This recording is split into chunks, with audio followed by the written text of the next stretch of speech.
Bismillahirrahmanirrahim. Salam alaikum. Je vous présente aujourd'hui un nouveau cours du module Technologie Web 2 qui est le langage XPath.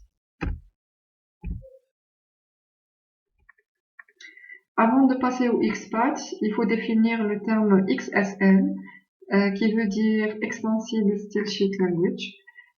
C'est un langage d'objets, de formatage qui est dédié au XML. Donc, nous avons vu auparavant dans les cours précédents le langage CSS, donc qui sont des feuilles de style qui permettent de personnaliser et d'améliorer les affichages des pages web HTML.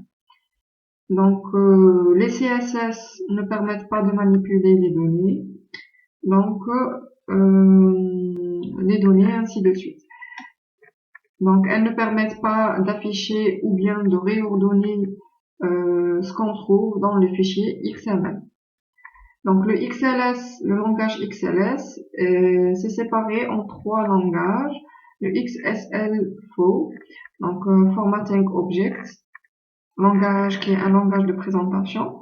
Le XLST, donc pour le T pour la transformation, donc c'est un langage de transformation. Et le XPath qui est l'objet de ce cours et qui permet la qualification de nœuds dans un document. Le XPath est une abréviation du mot le X qui veut dire XML, donc Path Language. Donc XPath est une abréviation pour XML Path Language. Donc c'est un langage de chemin XML. Ce langage utilise une syntaxe non XML pour cibler différentes parties d'un document XML. C'est-à-dire, il n'y a pas une correspondance entre ce qu'on a vu dans les cours précédents dans le XML et le XPath. Donc, pour le XPath, on va voir donc une nouvelle syntaxe à part. Donc, le XPath est un langage d'interrogation des documents XML. Il permet de sélectionner certaines parties du document, c'est-à-dire qui se présentent sous forme d'arbre, de nœuds et ainsi de suite.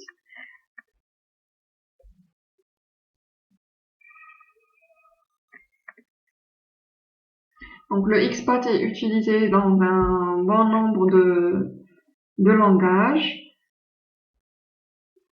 Donc on s'intéressera par la suite au XSLT, qui est un langage de transformation.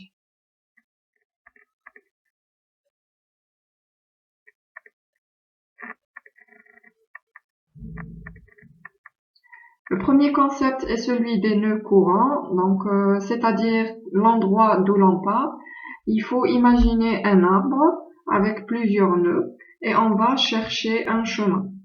Donc il y a un nœud courant, un nœud de départ, d'où on va faire donc une recherche.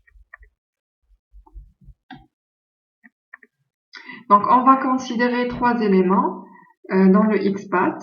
Nous avons un axe, un filtre, un prédicat qui est optionnel.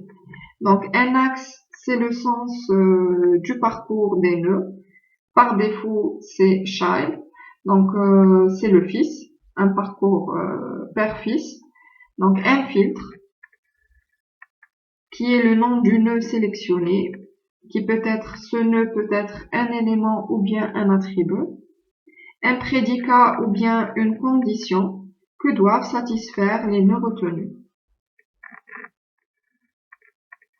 Donc voici la syntaxe générale d'un XPath. Donc un XPath, c'est un ensemble d'étapes. Donc l'étape est constituée d'axes, filtres et un prédicat qui est optionnel. Donc l'enchaînement de plusieurs parties donc donne un XPath. Donc voici un exemple. Nous avons parent, child, voilà. Donc voici un exemple de XPath.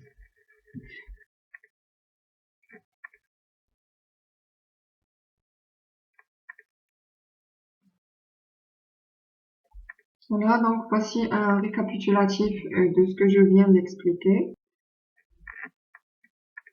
Donc maintenant, nous allons passer au premier point qui sont les axes de localisation. Donc chaque étape renvoie à un ensemble de nœuds et pour chacun d'entre eux, on applique les étapes suivantes.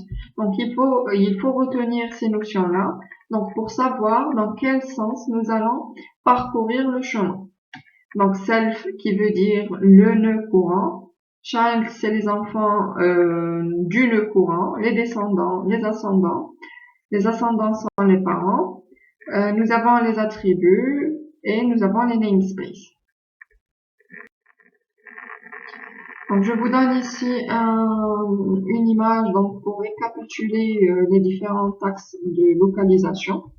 Donc nous avons ici le self qui est le nœud courant, nous avons le père, nous avons les prédécesseurs et à partir du nœud courant donc nous avons les descendants, c'est-à-dire les enfants et après les autres descendants. Nous passons maintenant aux filtres. Donc les filtres sont les noms du nœud sélectionné, qui peut être des éléments ou bien des attributs. Donc nous avons ici node qui permet d'avoir dans tous les nœuds, text, c'est-à-dire les nœuds textuels, étoile qui permet de sélectionner tous les éléments, le nom, les éléments portant ce nom, c'est-à-dire on peut remplacer par un nom, une chaîne de caractères, et nous allons rechercher après dans le XPath tous les nœuds portant le nœud précis. Donc comment, les nœuds commentaires et ainsi de suite. Maintenant, nous passons au prédicat. Donc il existe 4 formes possibles pour les conditions dans un XPath. Donc nous avons les filtres numéros, nous avons les expressions XPath et nous avons les expressions logiques et les conditions composées.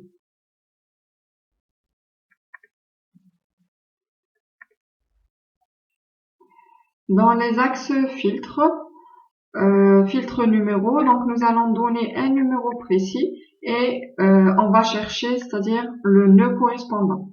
Donc voici un exemple, nous avons ouvrage, chapitre, section et nous cherchons le deuxième élément de section.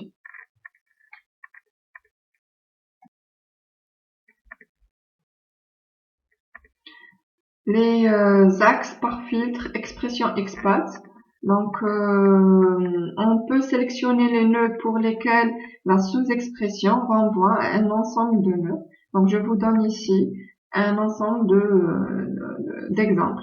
Donc pour le premier exemple, nous avons donc un chapitre qui comporte un texte particulier. Donc on le met entre deux crochets. Et pour le deuxième, donc on cherche un attribut num et il est précisé grâce au symbole arrobas. Donc vous avez ici les expressions logiques. Les conditions peuvent être également écrites à l'aide des expressions logiques. Donc on peut combiner plusieurs conditions à la fois. Donc je vous donne ici un ensemble d'exemples, donc de combinaisons logiques et ainsi de suite. Donc vous avez l'axe, le filtre et le prédicat. Donc dans ces deux derniers exemples de requêtes, donc elles ne sont pas équivalentes, même si il y a position 2. Donc pour la première, nous cherchons dans le fils. Donc le fils, si il contient, c'est-à-dire le mot coucou. Donc pour la première, elle renvoie le deuxième fils, position 2, le deuxième fils Toto, si celui-ci contient le texte coucou. Par contre, dans le deuxième exemple, ici, donc dans le premier, elles sont séparées par une expression logique, AND, un opérateur logique, AND. Donc dans le deuxième, nous avons presque la même chose, sauf si, dans le deuxième, donc, il n'y a pas d'expression il n'y a pas d'opérateur logique. Donc la seconde permet donc d'avoir les fils de Toto qui contiennent le mot coco et parmi ceux donc renvoie le deuxième élément.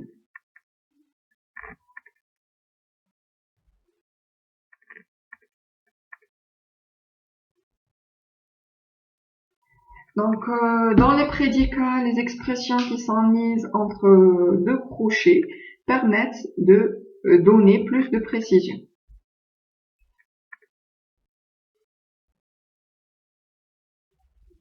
Donc, un nombre qui est mis entre deux crochets dans la position d'un élément dans le jeu sélectionné. Voilà. Donc, ici, last permet de sélectionner le dernier élément de nuage.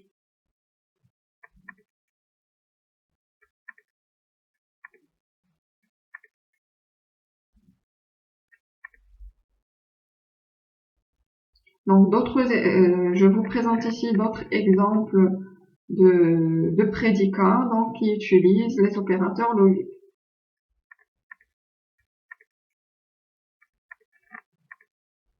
Il y a des fonctions qui peuvent apparaître aussi dans les prédicats ou être utilisées directement dans un évaluateur d'expression XPath. Donc, parmi ces fonctions, nous retrouvons le concat, donc qui permet de coller un ensemble de chaînes de caractères qui sont passées en paramètres. Le string length, donc pour donner la longueur d'une chaîne. Contain, start with, end with, et ainsi de suite, comme les exemples que nous avons vus précédemment. Donc d'autres fonctions qui prennent en argument une requête XPath et vont donc porter sur un ensemble de nœuds. Nous avons le count qui renvoie le nombre de nœuds dans l'ensemble sélectionné par la requête. Et nous avons name qui permet de donner le nom de l'élément courant. Donc, nous retrouvons aussi les fonctions position et last, donc qui donnent soit la position, soit le nombre de nœuds sélectionnés à l'étape courante. Donc, il y a aussi une syntaxe abrégée du XPath. Donc, je vous laisse ici dans ce tableau-là, donc un ensemble d'expressions, c'est-à-dire abrégées et étendues. Donc, le point permet de remplacer le self no.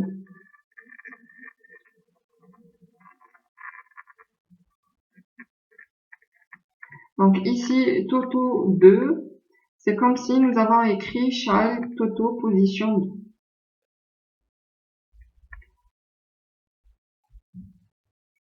Donc, je vous laisse le soin de bien les retenir.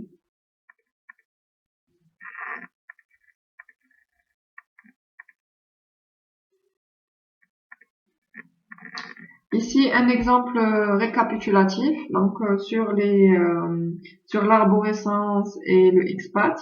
Donc ici, vous avez un document XML de bibliothèque. Donc la bibliothèque possède des livres de l'année 2007, pardon. Le livre possède un titre, un auteur, un éditeur, un prix. Donc nous pouvons retrouver les nœuds, les différents nœuds, grâce aux différents XPath.